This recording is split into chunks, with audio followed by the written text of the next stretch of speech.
Good morning and assalamu alaikum and welcome to our investment update titled Sharia Opportunities Amid Tariff and Trade Wars. My name is Abdul Davids. I'm the Head of Research and Portfolio Manager for the Commercial Islamic Funds. I'll be taking you through our presentation and please do follow on our slides as we go through the presentation. Before we get into the presentation, I thought this was quite an interesting slide. It tries and encapsulates data over the last effectively millennia. And what is interesting about this slide is that firstly it denotes zettabytes. What is a zettabyte?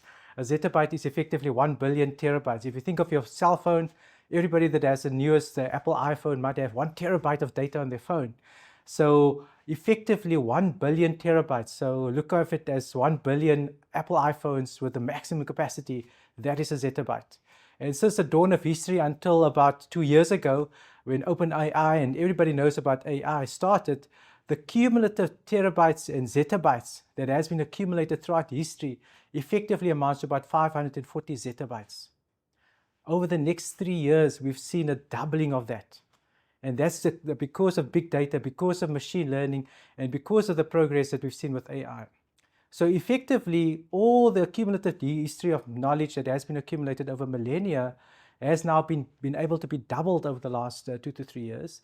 And it's projected that over the next 2 years from here, we will see another doubling of that as well, which is quite interesting. And it just sets the scene for our presentation here today. And I think it's quite important in the context of the investment research, the unconventional thinking that we do at Commercial Asset Management, that we apply big data and machine learning to our processes as well. So with that out of the way, let's get into our agenda today. So what I'll do today is give you a brief update on our company, our firm, what we've been doing over the last 4 to 5 months since our last update in November last year. But then more importantly, speak to about economic context. Today, and as we go into the month of April, it's quite an important and almost epoch-making month for us globally, as we've seen Mr. Trump and his tariffs take center stage in terms of the economic developments over the last couple of months. And what I want to do today is to really unpack the implications for us in South Africa and globally of these tariffs, and then also reflect back on history. I think it's important for us in investment markets to be students of history and to really look back at what the implications were of previous episodes of massive tariffs. And for this, I'll go back to when most of you were not alive, 1929, 1930, and the advent of the Great Depression. And unfortunately, there are some alarming statistics and similarities to what we see that happened back then to what is potentially likely to happen here. I don't want to be a scaremonger or a doomsayer, but I think it's important to take cognizance of where we are currently in the world and to learn from history as well. And then by implication, what is the implications of all of this on your portfolios, and to give you a deeper understanding of some of our unconventional fund positioning. I think it's important to realize that we at Commercial Asset Management, our job is to look at the best opportunities for you, not only to create wealth for our investors, but to also protect and preserve what we've already accumulated for you over many years. And as we go into 2025, which is our 2030 of existence as Commercial Asset Management, it's important to reflect on what we've achieved over the last 2 decades, but more importantly, looking ahead in terms of the opportunities for you in our portfolios as well. So that briefly is our agenda. So let's kick into it. It's been a very busy period for us over the last 4 months since we last spoke in November last year. And the company, we are still independent and an independent investment firm with a fairly large institutional presence. But the good news is that our AUM, or assets under management, has increased quite dramatically over the last couple of months. We have breached the 70 billion rand AUM level. And as at the end of March, we now have 72 billion rand of assets under management. And that's kudos to our business development team, but also our investment team for delivering outstanding investment performance that has enabled us to grow our AUM levels as well. As many of you know, we are a true high conviction active manager. What that basically means is that we do our own research. We don't rely on third parties or outsiders for investment decisions. That enables us to do our own primary research on a variety of sectors and companies, both locally and globally as well. Our team is fairly large at 21 persons strong, and we have recruited over the last year about 2 new members into our team. The good news is also that quite a few of our members have achieved quite outstanding results in the CFA exams. Some of them have progressed from CFA 1 to CFA 2, and quite a few have written both level 1 and level 2 exams over the last year as well. I think very importantly, our senior team has now worked together for well on 2 decades. And cumulatively, we've got over 170 years of investment experience within the team as well. As many of you know, we are valuation focused with a contrarian orientation. What that basically means is that we will typically look for opportunities that is not looked at by the rest of the market, typically overlooked, out of favor sectors, and that's why quite a few of the names in our portfolios I'll share with you later are what you would consider exotic names, not names that roll off the tongue easily, and we'll share some of that with you a bit later. As I mentioned earlier, we are now in our 23rd year of existence with over 2 decades of investment performance that we've generated, and our Equity Alpha Fund has delivered 14.9% per annum returns over those 2 decades, making it the 4th best performing fund over that period. Out of 64 funds that have that similar track record, our Equity Alpha Fund is the 4th best performing over that period as well. So quite an impressive track record that we've built up over the last 2 decades. Looking at our fund range, as you know, many of you would have had exposure to our high yield fund. That's the newest fund that we launched about 5 years ago. That fund very quickly has delivered outstanding performance in that income category. It's a category that is quite nascent in the Sharia market, but clearly looking for not only inflation beating returns, but also lower volatility as well. And I think our Islamic High Yield Fund has delivered on that over the last 5 years. As you can see in terms of the graphic, it is a low equity fund. It has limited equity exposure. And the focus really is on generating inflation-beating returns with much lower volatility. The good news there is that that fund is Regulation 28 compliant, similar to our Islamic Balance Fund. What that effectively means is that for your retirement savings, for your pension funds, those 2 funds are ideal for that. Looking further in the risk spectrum, our Islamic Balance Fund, as I've mentioned, another Reg 28 compliant fund, much higher in terms of equity exposure, and also introducing some global equity exposure as well, which is quite important given the diversified nature and the better return opportunities that you get on the global equity side of things as well. And then lastly, looking at our unconstrained in terms of the risk spectrum funds, in terms of both our Islamic Equity Fund and then also our Global Equity Fund as well. Both of those funds have also built up quite an impressive track record. In particular, our Islamic Equity Fund, now over 15 years of track record as well. It is the leading and best performing Islamic Equity Fund since inception in the category as well, and complementing our Global Equity Fund as well. So that's a bit of brief history and an update on our fund range. Looking at our Islamic funds assets under management, again, 2024 has been a busy period for us. As you can see, we've had an increment in terms of the increase in our AUM levels, and we've actually breached 8 billion rand in Sharia assets under management. Again, kudos to the team, especially in the business development side, but also our investment team for delivering performance that have justified and enabled us to grow our AUM levels in the Sharia space as well. It's been a busy period for us in terms of collecting awards as well. This is a slide that we always show you, but we've added further lines to this 2025, quite a busy period. As you can see, our stable fund, the Camissa Stable Fund, has been quite a recipient of quite a few of these awards. One Raging Bull Award and also the Profile Unit Trust Award for the best local low equity fund as well. Complementing some of our Sharia funds, as you can see, 2024, the Islamic Balance Fund won the Definitive Lipper Award, and then also the SIFA Award, that's a Cambridge IFA Award for our Islamic Equity Fund as well. So the trophy cabinet literally full with trophies and awards, stretching back to 2018 as well. Again, acknowledging that, Camissa Asset Management has delivered substantially on the mandate of our clients in terms of delivering best-in-class investment performance for clients as well. On our Sharia investment team, the team is fairly settled. No changes to the senior Sharia investment team. I'm still ably supported by Jihad Javeri, who's our internal Sharia supervisor. He's also assisting me in terms of our balance fund as well, and then also assisting with global equity selections as well. So quite a few of the equity ideas that have come through in our Sharia Global Equity Fund stems from Jihad's primary research. Supporting us as well is Aslam Dalvi, who is a risk specialist. So he does a lot of the risk work in terms of our multi-asset class funds. So these are the Islamic High Yield Fund and then also the Islamic Balance Fund as well. And then lastly, completing the picture, Abdul Azeez, our Sharia analyst. He does all the Sharia screening and filtering, communication to our Sharia board, and collectively the team, as represented by Jihad, Aslam and Abdul Azeez, really supporting me. I always make the comment that the player on the field is ably supported by the bench, and the bench is probably better than the guy on the field. So we invariably get the question, what if I get hit by a bus? So the key man risk in our business, as you can see from the slide, I think we've got a fairly strong bench. And in the case where we need to diversify and have more skills in the team, Jihad and Aslam in particular are ably capable of stepping up into their portfolio management roles as well. This is a slide just encapsulating our broader investment team. There has been some new hires in the bottom right-hand corner. Mubin Raud has joined our dealing team, and Jared Singh, next to Abdul Azeez in the bottom right-hand side, has been promoted to an associate within the team as well. I mentioned previously that quite a few of our team members wrote the CFA exam. In particular, I wanted to highlight a fellow that scored, so in the second row, third from left, she scored in the top 1% of CFA candidates globally in the CFA 1 exam. And that is quite a mean feat. I think at last count, over 6,000 people wrote this exam. So to score in the top 1% is quite a phenomenal achievement. And then Katlego in the bottom row, third from left, she completed the CFA all 3 levels in 18 months. Not even I, when I did CFA more than 20 years ago, did that, partly because they didn't offer the exams so frequently as they do it today.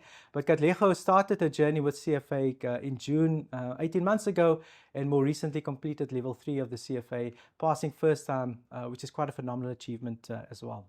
Let's get into the heart of our presentation, and the title of our presentation, as I've mentioned, looking at tariffs and trade wars and the impact that will have on the global economy, the South African economy, and more importantly, the Sharia opportunities that we see amid all of these tariffs and trade wars as well.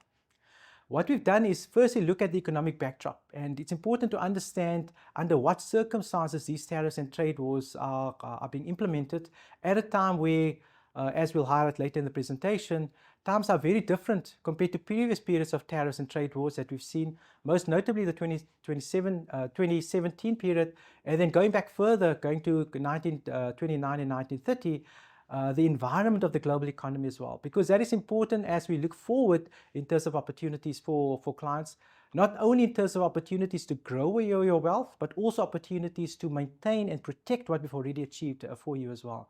Unfortunately, the current backdrop is one of massive uncertainty. We have seen, stemming from the European crisis with the Ukraine-Russia war, the rampant inflation that ensued from that period, sapping consumer confidence both in Europe but also globally as well. And more recently, we call it the radical political transition in the US. What it basically means is that when the Republican Party won the election last year, the economic policies are very different to the Democratic Party in the US. And a lot of the executive orders that have been promulgated since January this year is a rapid departure and quite a radical departure from a previous US policy as well. This has caught the global economy and global politicians off guard.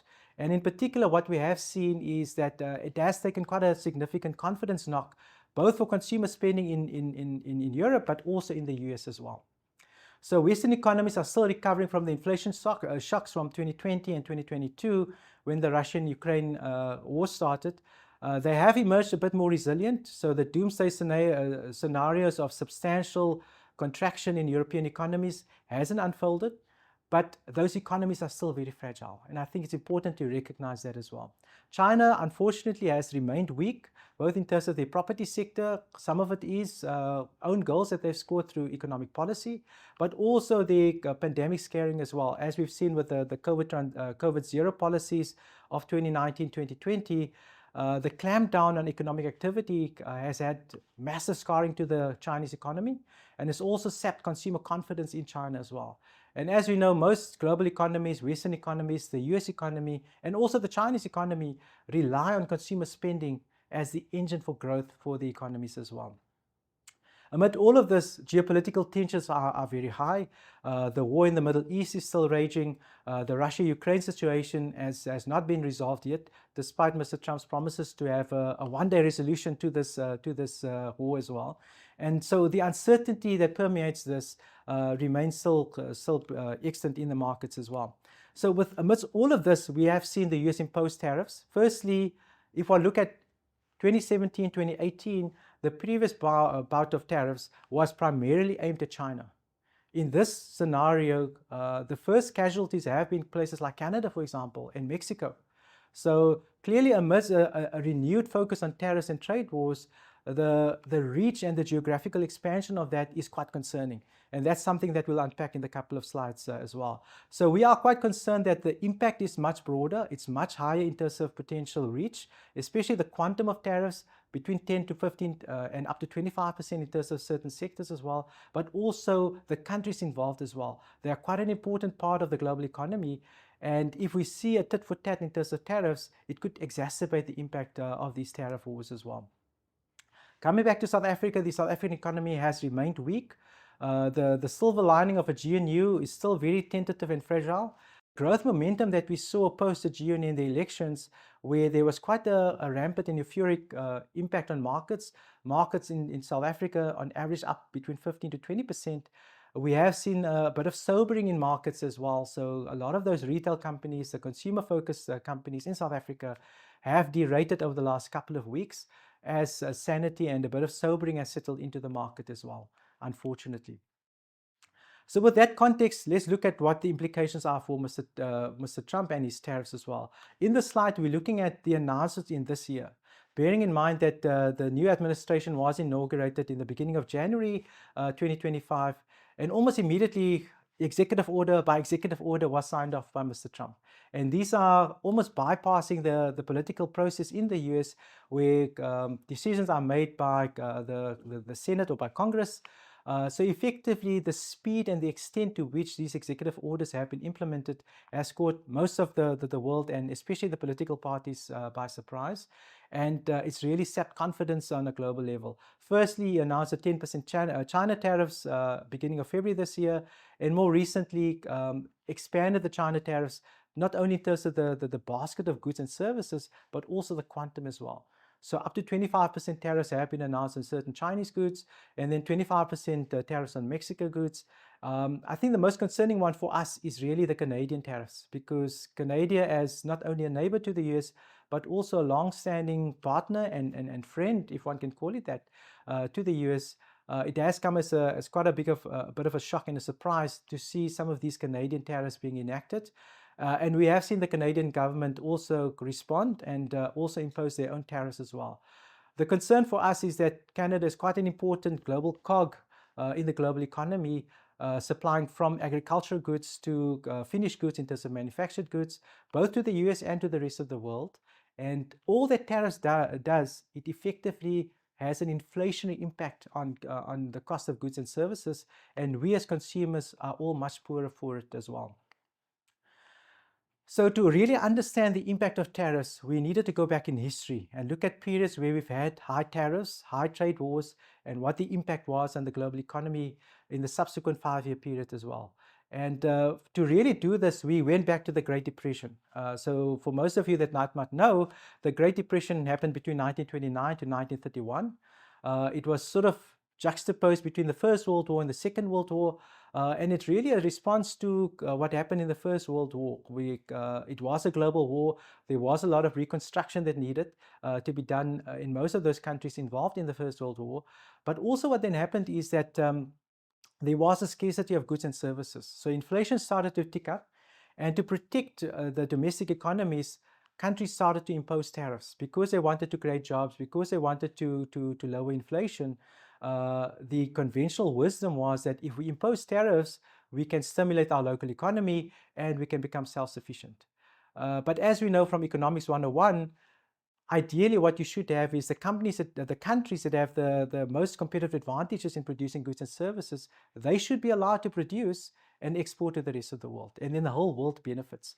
So those tariffs that had the law of unintended consequences effectively applied, where a lot of those tariffs effectively resulted in much higher inflation. The cost of living just went up at a time where there was stagnation. So the global economy was contracting, but you had high inflation because of these tariffs. And that effectively developed into a classic depression as well. So the similarities, first on the left-hand side, you can see at an index level, global trade declining by over 40%, going from a level of 100 to below 60.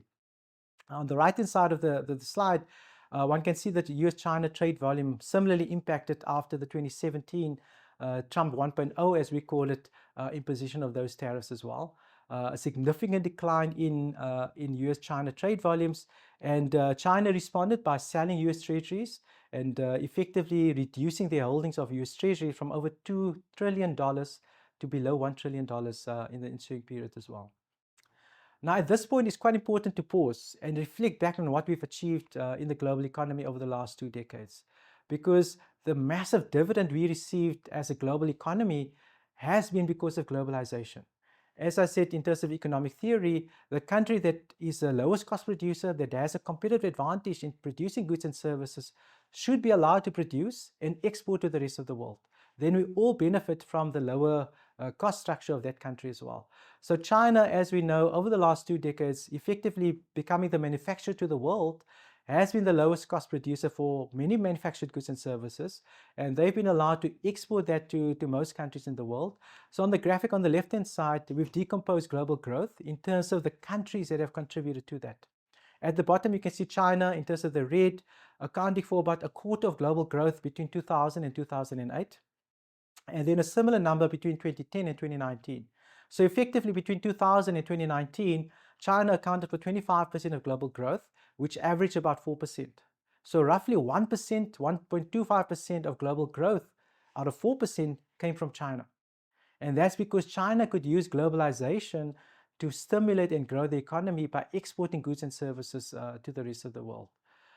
One can then see the 2024 to 2027 periods, how that is expected to slow down significantly as these tariffs start to impact. So the black line on the top, world GDP growth has already slowed from an average of between 4 to 4.5% to the 3% level, as you see on the slide there, and is projected by the IMF to slow down even further and potentially go below 3% as well.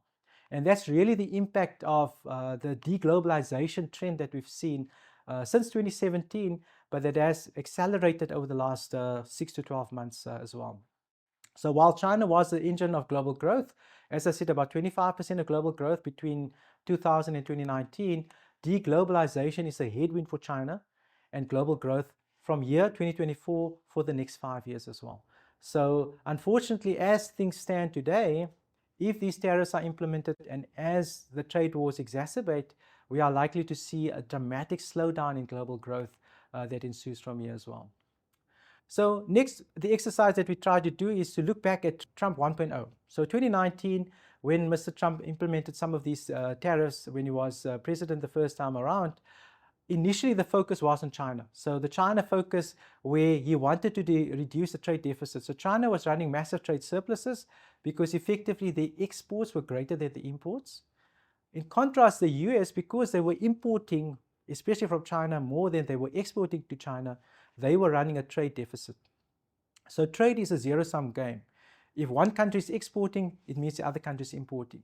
So if China has a trade surplus because the export is greater than the imports, conversely, the rest of the world will run trade deficits because the imports exceed the exports as well. And that's effectively what Mr. Trump tried to address. Now, here it's important to pause and just reflect on, is that the right strategy? Is tariffs the right strategy? Clearly, the right strategy would be to stimulate your local economy and manufacturers to become more competitive and to have a lower cost structure so that they can compete on an equal footing with China. And typically the response is that, yeah, but China, because it's centrally planned and largely government controlled, they subsidize the economy. Whilst that might be true, at the heart of it, most of those companies still need, many of them are listed, they still need to justify on a profitability basis that they are competitive and globally competitive as well. So we would have thought that the right strategy was to incentivize local and stimulate local manufacture to enable US companies to be competitive so that they can compete on the global scale with Chinese companies. Unfortunately, the blunt instrument of tariffs was used the first time around. And the actions that were implemented was the imposition of tariffs amounting to several hundreds of billions of dollars on goods from China, most notably manufactured goods that was manufactured in China and exported to the US as well. That triggered the US-China trade war, the 1.0 version of it, as China reciprocated with their own tariffs on US goods as well. The implications over that period was short-term gains in sectors like the steel sector in the US, because they now have to manufacture some of those steel goods themselves. But overall, it resulted in much higher prices. And effectively, by the time Mr. Biden assumed the presidency in the US had an inflation problem. And that resulted in the US Federal Reserve having to hike interest rates to combat inflation as well. So effectively, Trump 1.0 was a major disaster with the benefit of hindsight, because it actually fueled high inflation as well. We've also seen some uncertainty, and especially the smaller businesses in the US struggling in a high inflation environment as well. Now let's roll forward to 2025 and what we call Trump tariffs 2.0, as was announced since the beginning of January this year. And what we've done here in this slide is really go back to the 1930s when two congressmen or senators mooted the first bout of tariffs in the 1930s. Senator Smoot and Senator Hawley, they effectively proposed wide-ranging tariffs on most countries in the world. About 65 countries were impacted. Tariffs ranging from between 10 to 25% that were imposed to try and protect the US economy and local manufacture. The scale was massive. So it was a massive impact.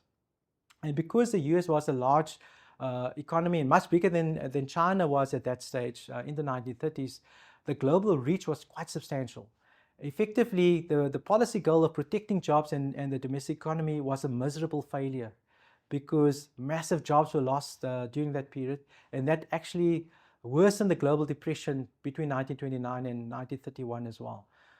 We also saw quite a significant backlash from the rest of the world, a tit for tat in terms of tariffs being implemented as well from most countries in the world. So we've seen broad global retaliation in the wake of those 1930 tariffs as well. If one then looks at what Mr. Trump has announced thus far, and on the 2nd of April, again, we expect large announcements around further tariffs, quite wide-ranging tariffs being announced. Effectively, the initial focus of China has now been broadened. We are now seeing places like Canada, Mexico, anybody buying goods from Venezuela is now also impacted as well. So much broader than Trump 1.0, diverse sector impacts. Again, this domestic agenda of making America great again and also focusing on the domestic economy. As we saw from the 1930s, that policy goal was a miserable failure. We haven't seen that impact coming through in the 1930s. And we would say that it's unlikely to succeed in this time around as well. And we've already seen some retaliation from some of the US trading partners as well. So if one then looks at the tariff conclusions, our research and analysis, again, going back to the 1929-1930 period, is that we are seeing a similar scenario of tariffs, wide-ranging tariffs on a whole host of goods and services, ranging from between 10 and 25%, similar to what we saw in the 1929-1930 Smoot-Hawley sort of process as well. And unfortunately, that will be very negative for global growth. We expect that whilst there might be some short-term tax revenues to be gained by the US IRS, the medium to longer term impact of that will be quite negative as well. It will affect supply, it will affect demand, and it also will affect consumer sentiment on a global basis as well. The specter of rising protectionism and deglobalization after a prolonged period of over two decades of sustained globalization benefits will be unwound, and that will have a significant impact on global growth as well. Unfortunately, uncompetitive markets that have been shielded from fair competition will continue to be so, and will have the additional protection of tariffs as well, which we think is very uneconomic for the global economy as well. So lastly, if one then looks at the conclusion on tariffs, the short-term benefits, whilst limited, is far outweighed by the medium to longer term concerns and the negative implications from these tariffs as well. So if I can be as bold and to urge Mr. Trump to reconsider these tariffs, because I think from here it would be an economic disaster for the global economy and for the US economy as well. And already we've seen quite a significant retracement in global equity share prices this year. The volatility starting sort of in February this year, accelerated in March this year as well, has really been focused on the US stock market. And to put that in perspective, the US stock market accounting for 74% of global market capitalization, that is a substantial number. So the US has more to lose than to gain from these tariffs as well. So let's move on to the last section of our presentation and look at where we find opportunity. Given the sobering analysis that we've done at Commercial Asset Management, where we looked at tariffs and the history of tariffs and how the impact and consequences of that have unfolded over the last couple of years, it's important to now reflect on how are we positioned and how do we not only look for opportunities for you as our clients, but also position our portfolios to be protected in an environment where we see substantial downside from these potential policy actions as well. And I think at this point, it's quite important to take a pause and remind you of what is our investment edge. As we said in the earlier part of our presentation, we are a true high conviction active manager. So that means that our investment team of 21 people effectively spend most of their time thinking about investment opportunities for you as our clients, but more importantly, thinking of processes around how we can value companies, how we can look at opportunities for companies around various scenarios as well. So scenario planning is an important cog of our investment process, and that enables us to be contrarian as well. So we have the ability and the willingness to be contrarian because we have the skills, knowledge, and experience in our investment team. But more importantly, what we do, we value expected cash flows. So in a scenario where we look at a global company that might be the target of tariffs, we can model for the impact of those tariffs on the cash flows of that business for the next 5, 10, long-term 25 years as well. That gives us the ability to be adaptable in a scenario where there's direct impacts from tariffs as well. And by focusing on the long term, we ignore the short-term boost to tax revenues that might ensue to the IRS, for example, in the US, and really focus on the long-term impact of cash flows from these tariffs and trade wars as well. Really, our edge is around thinking probabilistically. So modeling for various scenarios, 10%, 25%, up to 50% in tariffs, and the impact that might have on companies, their cash flows, and their valuation as well. And the sum of all of this is really applying our investment philosophy with discipline. It's the same process that we've applied for the last 2 decades, almost 23 years now, and it's the same process and philosophy that have delivered outstanding results for our clients over the last 2 decades. And as a reminder, our Equity Alpha Fund, 14.9% per annum returns over those two-decade period as well. Importantly, because these tariffs are global in nature, it's important to reflect on the impact of them on our global portfolios, our global exposures, and also global opportunities amid all of these trade tariffs and trade wars as well. And again, as a reminder, our philosophy, which is bottom-up, active, means that we can distinguish between share price movements, especially since November last year, where global markets were quite euphoric and exuberant in terms of the potential promise that Mr. Trump holds, and also locally in terms of the impact of a politically stable sort of outcome from our elections, to the sanity and sobering realization that quite a few of the impacts is actually quite negative for companies, for cash flows, and for the global economy as well. So what we try and do, as encapsulated in the slide, is separate share prices, which is much more impacted by momentum and sentiment, from the intrinsic value of companies, which is much more focused on the long term. And to do that, our analysts spent the bulk of their time coming up with that intrinsic value line, the upward sloping line that you see on the slide here, with the 2 probability band dotted lines around it. And for us, it's really the opportunity to look at share prices that are substantially below the bottom probability band and to exploit and position portfolios for those scenarios, and then wait it out, have the patience to realize investment returns for our clients when share prices retrace and start to move up and go beyond the upper probability band as encapsulated in the slide.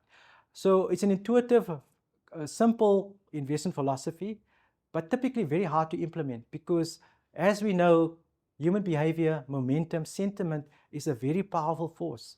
So when your hairdresser tells you, why are you not buying NVIDIA?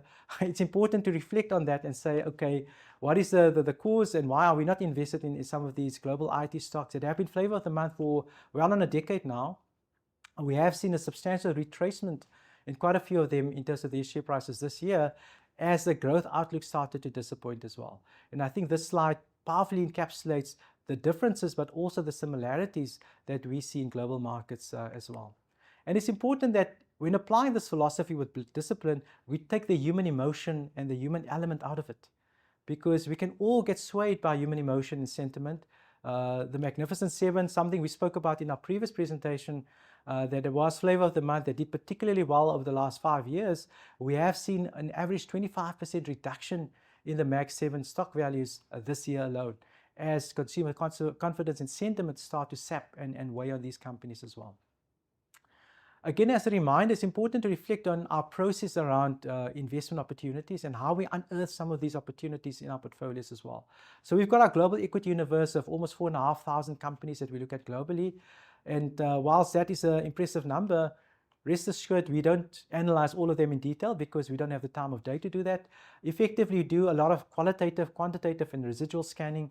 That effectively means applying our proprietary formulas, ratios, and typically financial models that we've built up at Commercial Asset Management, apply to that universe of 4,500 stocks to get a much more manageable universe of companies. These companies are then distributed amongst the analysts for further analysis, and then we apply our traditional investment process where we looked at phase 1, phase 2, and phase 3 stock coverage with the various processes alongside that as well. Lastly, we look at shorter term news flow analysis, but then also apply the Sharia screening methodologies to these opportunities so that there is a high consistency between our conventional global fund and also our Sharia global fund as well. Ultimately, to generate investment opportunities for portfolios for our clients as well. So the global portfolio, lastly, an outcome from that portfolio construction process where we do the filtering, we do our deep analysis and careful consideration of the valuation metrics, and ultimately build investment opportunities for our clients in our global portfolio as well. So that's the reminder of the process. What is the outcome of that? And this last section of our presentation, we will look at the Sharia opportunities for you that we have available. Bearing in mind that as the title of our presentation is Sharia opportunities amid trade wars and tariffs, in all of these companies that I'll share with you in the next couple of slides, we have considered the impact of these tariffs potentially on these businesses, both from a revenue point of view, but also from a potential cash flow impact as well. And we've modeled for scenarios where an extreme scenario of substantial tariffs that potentially last beyond the current term of about 5 years, and the impact that that might have on cash flows and valuation for these companies as well. And to do that, we first start with the asset allocation for our Islamic Balance Fund. Given that this is a Regulation 28 compliant fund, it needs to meet the regulations in terms of the maximum exposure limits to equities, both locally and globally, and then juxtaposing that, the exposure to non-equities like sukuks, commodities, and property as well. As you can see, our portfolio is fairly well diversified with both domestic and global equities, and then cash and sukuks, roughly about a third across those various asset classes as well. And we think that this is ideal and optimal because within each of those segments, we are finding value, most notably in select opportunities and pockets, but there is value in most of those asset classes, as we'll highlight in the next couple of slides. Firstly, starting with equities. So in the Sharia space, as we know, we are limited in terms of not investing in certain sectors like the banking sector, like gambling and alcohol or the traditional sin stocks. So we really need to go deep into some of the opportunities and analyze and unearth some of these opportunities as well. And one company that stands out for us, not only in the domestic space, but also in a global sphere as well, is Omnia. So Omnia is quite a unique company in that it blends both agriculture, mining, and mining solutions to chemicals as well.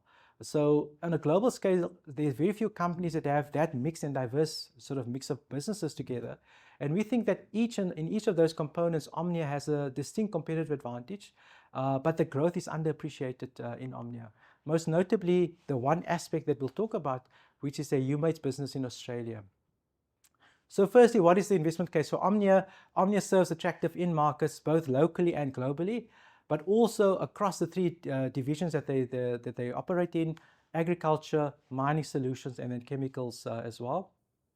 Over the last 10 to 15 years, the company has invested substantially in their asset base. We think that they are now in harvesting mode with rising asset utilization, potentially yielding quite significant cash flows to shareholders as well. We expect a materially higher impact in terms of earnings generation as we call it, sweat the assets that they've invested in over the last 5 years. But in particular, the opportunity in the UMates business, and we'll talk about UMates in the next slide, in Australia, we think is a fairly large growth opportunity that firstly is almost unknown in the market, and then secondly also underappreciated in terms of the valuation for Omnia as well. So we think that currently the valuation for Omnia is quite compelling. It's trading on roughly 10 times earnings from a price earnings ratio point of view. It's paying about a 4% dividend yield, which is very similar to where inflation is likely to be. So you get rewarded with an inflation distribution to you in cash and with a 30% upside to our current valuation as well. Very briefly, if one looks at the business of Omnia, on the left-hand side, the mining business They supply predominantly explosives and detonators to the mining sector. As we know, mining is quite a labor-intensive and earth-intensive process that requires movement of large explosives to do either open cast or underground mining, and typically Omnia supply a lot of those through their mining business as well.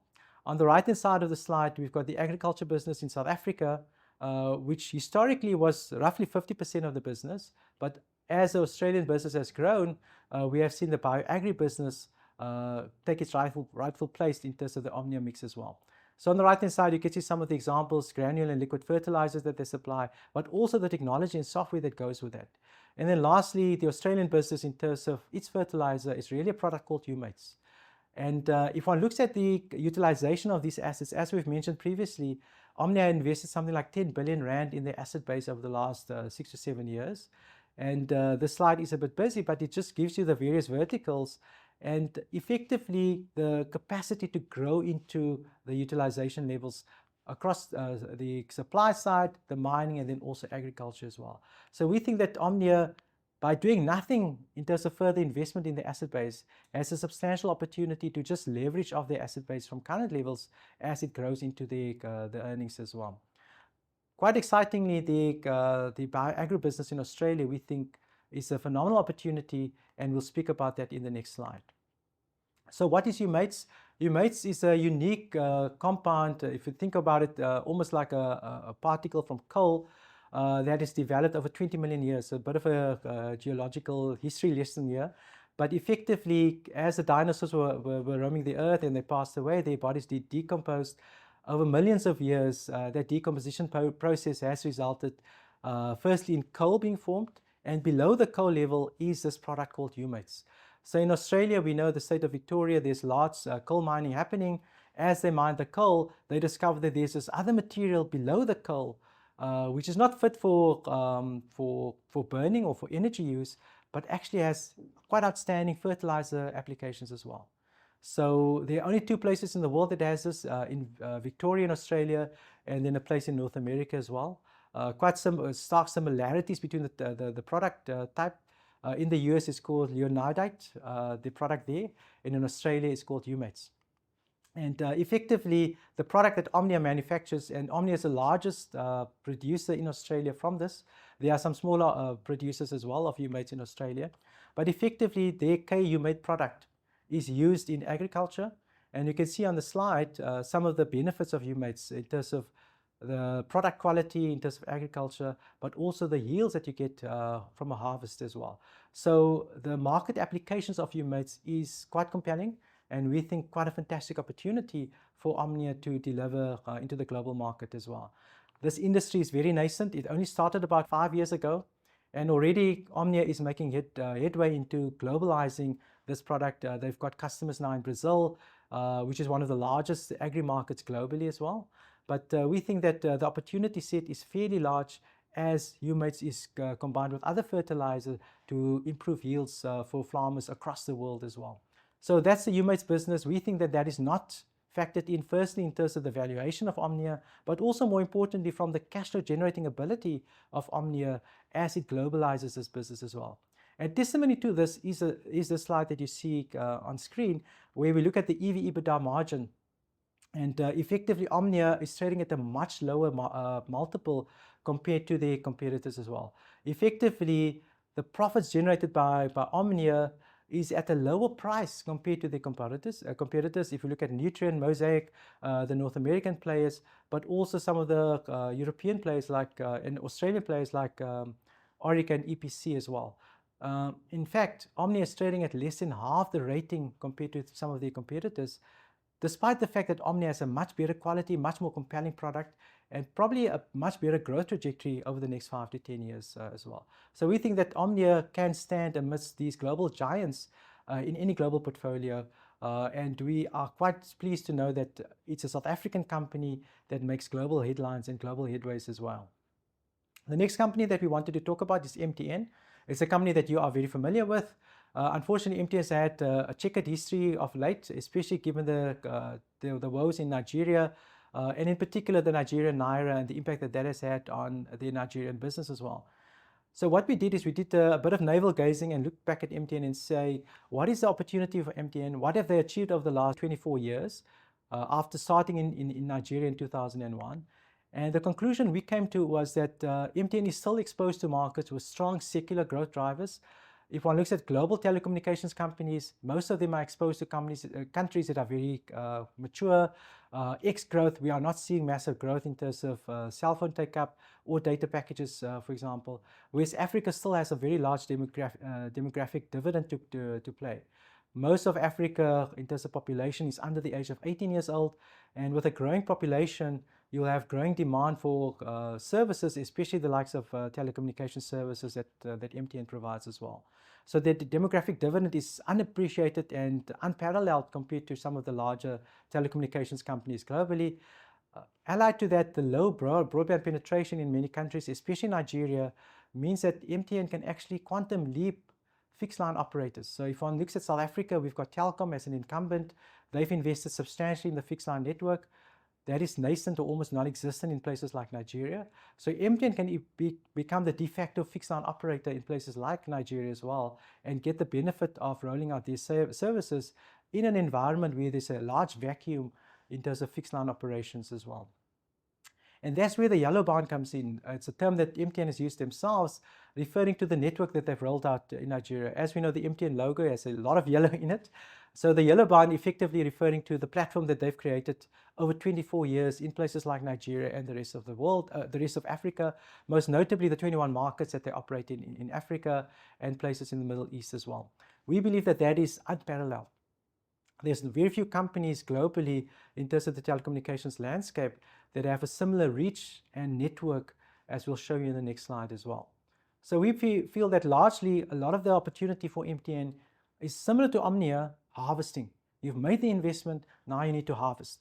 And the benefit to us as shareholders is that the cash flow generation from this will be much greater compared to a company that is still investing, that has to use some of the cash flows to invest in their business as well. Largely for MTN, the mobile money market opportunity is also quite huge. If one looks at places like Ghana, Nigeria, where there's a fledgling banking infrastructure, quite a few of the established banks that we're quite familiar with in South Africa do not operate in places like Nigeria. It's really just the likes of Standard Bank, for example. So there's a large population of unbanked in places like Ghana, Nigeria, and some of the other West African countries that can benefit from mobile money services that MTN brings to those markets as well. I think largely what we've seen over the last 2 years is that the new president in Nigeria, Mr. Bolu, he's implemented economic reforms that on the face of it has been disastrous given the impact on the Nigerian naira. But we actually are quite supportive of the economic turnaround that is underway in Nigeria. We believe that Nigeria, as largely an exporter, especially of crude oil products, will actually benefit from a weaker exchange rate, similar to what South Africa sees as well. And the Nigerian turnaround will be quite dramatic, potentially.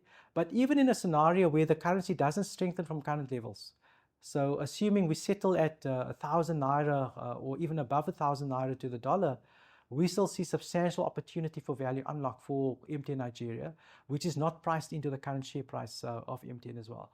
So a compelling valuation with large positive asymmetry, especially in a scenario where Nigeria gets it right and starts to benefit from a weaker currency, and we start to see capital inflows back into the country as well. As I've mentioned, if one looks at the yellow band infrastructure, which is the middle vertical in the slide, the scale of the Nigerian network is unparalleled compared to other telcos in Africa. If one looks at the large competitors like Vodacom, for example, they don't have the same reach that MTN has as they've built up over 21 countries in Africa as well. And that's because on the left-hand side, the demographic tailwinds of a large growing population that is still fairly young. If one looks at the 0 to 35 age category, dominating the landscape in most countries in Africa as well. And as they become consumers and as they become employees, their demand for goods and services and telecommunication services will start to increase as well. And on the right-hand side, MTN has the product offering to cater for those needs as well. So the investment case for MTN remains compelling. Again, just highlighting the yellow band infrastructure. The slide is a bit small. The important thing to focus on are the yellow bits where MTN is operating, and they've They've developed leading market penetration and leadership positions in many of these African countries as well. Again, the investment of 21 years, 24 years since they started in Nigeria in 2001, and on average 20 to 21 years in most of the other African countries that they operate in as well. So lastly, from a valuation point of view, we think that the Nigerian risks are more than priced into the MTN share price. As we've discussed, in a scenario where the Naira stays at current levels, we see upside to the Nigerian and MTN global or group valuation, up to about 20 to 25% upside. But factoring in a scenario where the Naira actually strengthens from current levels, we can see value up to north of 200 Rand a share, which is much higher compared to where the share price is today. So again, our analysis looking at downside protection, but also upside opportunity for MTN results in a fairly skewed asymmetry, quite compelling in terms of the valuation asymmetry that we have, and hence it's quite a substantial holding in our portfolios as well.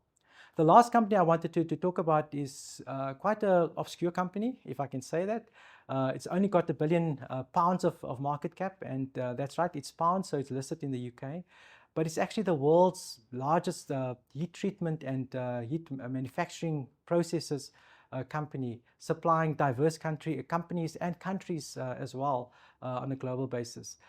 We termed it a dividend aristocrat. What it basically means is that this company has an unparalleled history of delivering value to shareholders via dividends, as we'll highlight in the upcoming slides as well.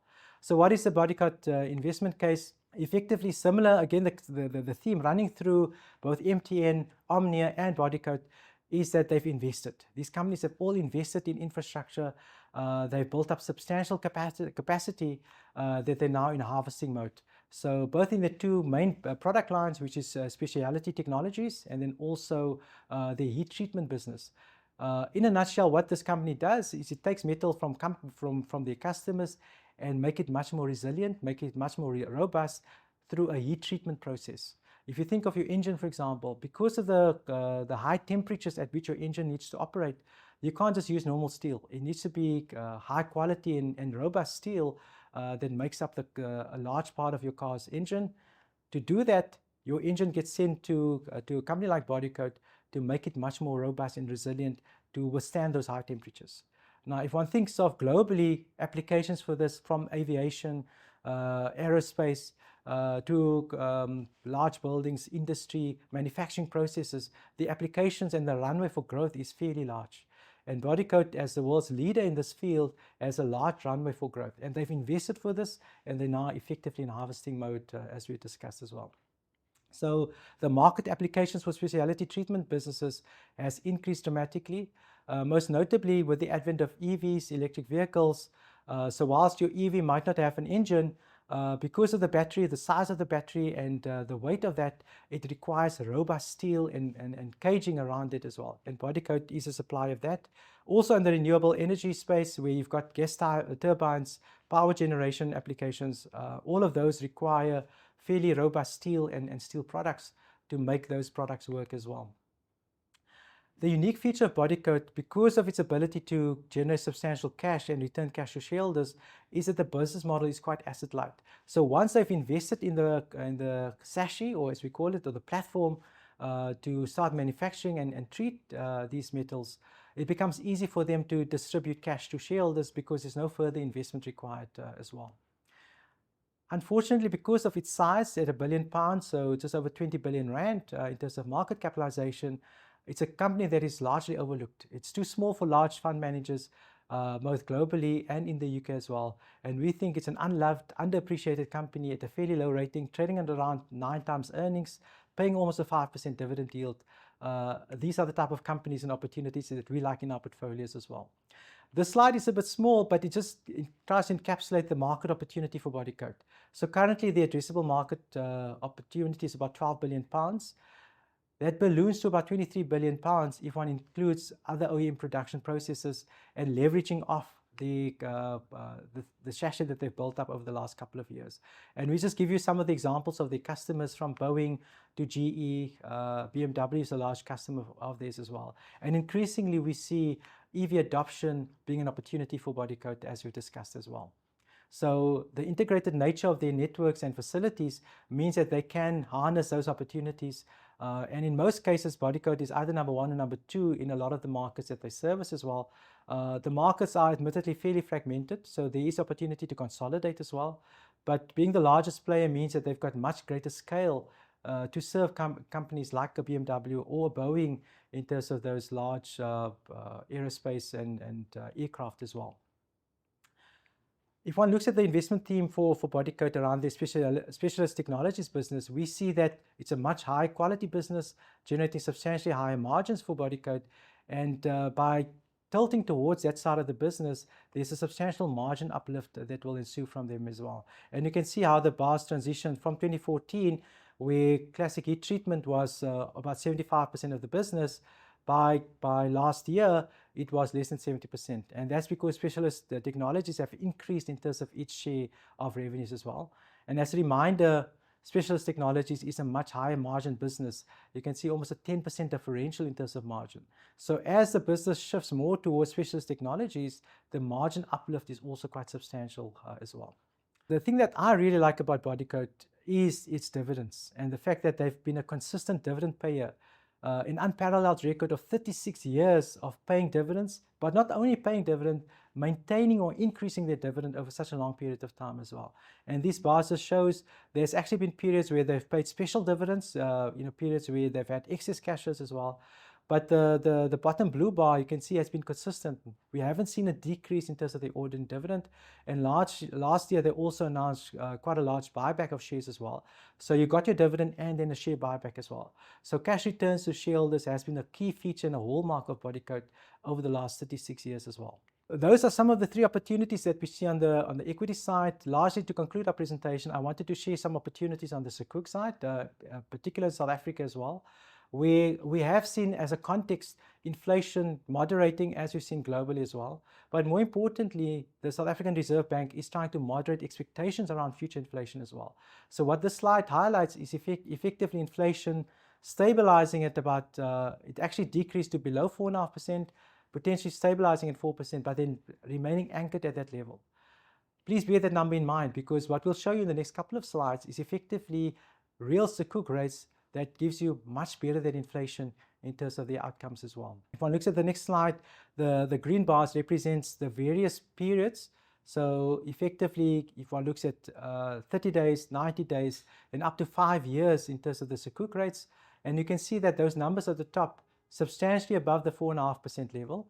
And then to assist you in calculating the real return, so if you take your Sukuk rate minus roughly the 4.5%, the expected real rate, which is highlighted in the red line there, you can see you get a substantially better outcome on a real or inflation-adjusted basis from these Sukuks as well. In particular, on the 5-year duration, we're looking at about a 4% real return from Sukuks as well. Now, for most clients, if one had to offer them a 1 or 2% above inflation outcome with very low risk, that would be a fantastic outcome for them. In our portfolios, in terms of our Islamic High Yield Fund, we can lock in some of these very high real returns in the Sukuk market at very low risk, given the lower equity exposures as well. Now, that is quite important because if one reflects back over the last 5 years, it's important to recognize where Sukuk rates have come from.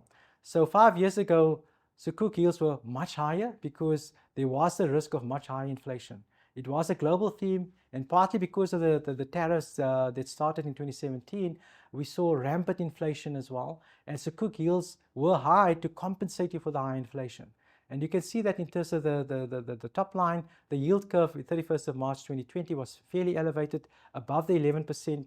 Our fair value range was substantially below that in terms of the blue bar, and effectively, what we were looking for was a re-rating. As the line moved lower, we saw substantial capital appreciation from the Sukuk market as well. So roll back to today, this is the current yield curve. You can see again the top line, it has actually shifted lower from above the 11% level to below that 11% level. We still see between 25 to 30% capital appreciation opportunity from the Sukuk re-rating as per the fair value range. And we've just given you some examples of actual Sukuks where they are listed, and also included some of the government, traditional government bonds as well.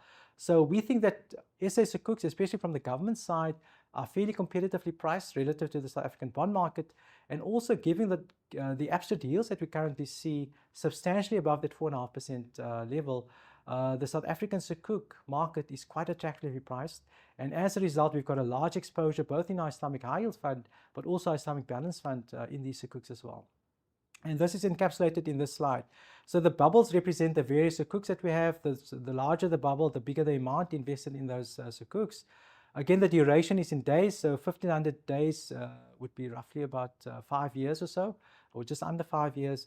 And as we transition and with the passage of time, those Sukuks become near-term as well. So there's quite a large gap in terms of our Sukuk exposure, where we've got very long-dated Sukuks to capture the higher yield, and then shorter dated Sukuks as per the 15 days, the nearer term bubbles, to capture liquidity and to have liquidity management as well.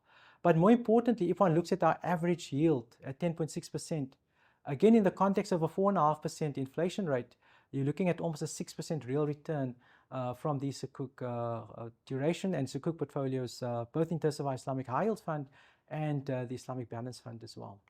I think the other point to make in terms of the Sukuk market is that we've got zero exposure to corporate credit or corporate Sukuks. Firstly, because there are no, as far as my knowledge goes, no real corporate Sukuks listed in South Africa or available to us. But more importantly, from a credit risk point of view, and our clients always focus on the risk side of the equation, rest assured that we don't have any corporate risk exposures in the Sukuk market. It's all either bank Sukuks or the government Sukuk, which is much lower risk compared to traditional corporate exposures as well. So in conclusion, why choose Camissa Islamic Funds? Hopefully we've demonstrated to you our research capability and the way we think about markets, which is quite unconventional. We think that heightened market volatility due to the tariff talks also brings opportunity for you as well. And as a true high conviction active manager, we are best placed to exploit some of those opportunities in markets. We have a team that have delivered for over 20 years, as we've demonstrated to you earlier, with some of the awards and trophies that we've won over the last 7 years. And very importantly, we are quite differently positioned. So the unconventional thinking processes that we apply has resulted in investment opportunities that are very different to the market. Companies like Omnia, companies like Bodycote, and even on the Sukuk side as well. We've got very high expectations currently for all asset classes, both equities, domestically, globally, and also on the Sukuk market as well. But I think it's also important to reflect on what Camissa Islamic Funds bring to you as a DFM or a financial advisor, in that we blend very well with other larger funds. Because of the different positioning of our portfolios and also the different outcomes that we generate. And we have seen DFMs and IFAs, for example, blending our Sharia funds, both the Islamic High Yield Fund and the Islamic Balance Fund, with conventional funds. So bearing in mind that our funds are not just for Muslim or Sharia investors, anybody can invest in these funds as well. So we blend very well with larger competitor funds. And our funds are well positioned for material outperformance, especially in a scenario where some of these tariffs and trade wars fizzle out and doesn't eventuate as well. Thank you very much for your time, and we look forward to engaging with you in person in the near future.